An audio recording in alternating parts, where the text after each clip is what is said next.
Article 2, Declaration of Principles of State and Policies. Section 1, the Philippines is a republican and democratic state.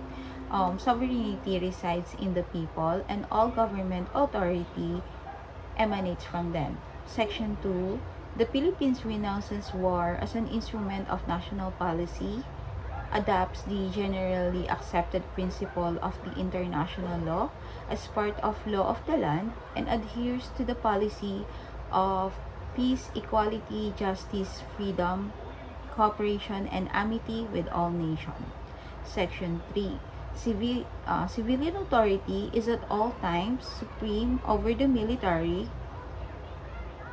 The Armed Forces of the Philippines is the protector of the people and the state. Its goal is to secure the sovereignty of the state and the integrity of the national territory. Section 4, the prime duty of the government is to serve and protect the people. The government may call upon the people to defend the state in fulfillment thereof. Section 4, the prime duty of the government is to serve and protect the people. The government may call upon the people to defend the state in fulfillment thereof. Hindi.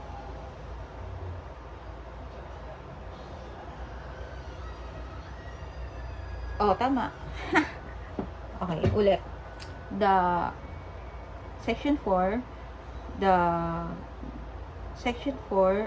prime duty of the government is to protect the people and the state.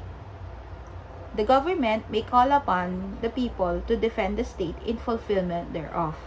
All citizens may be required under conditions provided by law to render personal, military, or civil service. Section 5, the maintenance of peace and order, the protection of life, liberty, or property,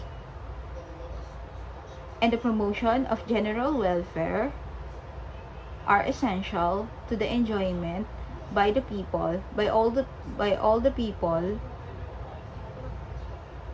of the blessings of independence.